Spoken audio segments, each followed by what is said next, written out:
மக்களே வணக்கங்க. நம்ம வீட்டு தோட்டத்துல செடி அவரை கொத்து கொத்தா நிறைய காய்கள் பிடிக்கிறதுக்கு ஒரு சில டிப்ஸ் சொல்லட்டுமா? ஃபர்ஸ்ட் டிப் பார்த்துட்டீங்க அப்படின்னா, உங்களுடைய தேவைக்கு அதிகமான செடிகளை வந்து நீங்க உற்பத்தி பண்ணுங்க.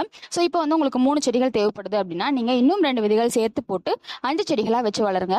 ஏன் அப்படின்னா செடி அவரையில எப்ப வேணாலுமே பூச்சி தாக்குதல் வரலாம். ஸோ அஸ்வினி பூச்சி தாக்குதலா இருக்கட்டும், இல்லைன்னா மாவு பூச்சி தாக்குதல் எது வேணா வரலாங்க. இன்கேஸ் அந்த மாதிரி பூச்சி தாக்குதல் வந்தா கூட பாதிக்கப்பட்ட செடிகளை நம்ம தூக்கி வீசிட்டு பேலன்ஸ் இருக்கக்கூடிய செடிகளை வந்து நம்ம அறுவடை பண்ணிக்கலாம்.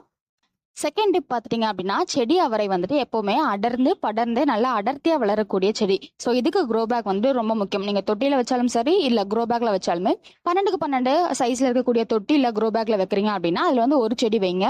இதுவே வந்துட்டு கொஞ்சம் பெருசா இருக்க மாதிரி கீரை பேக்ல எல்லாம் வைக்கிறீங்க, 15க்கு 12 18க்கு 12 மாதிரியா பேக்ல வைக்கிறீங்க அப்படின்னா 2 செடி வரைக்கும் நம்ம தாராளமா வைக்கலாங்க.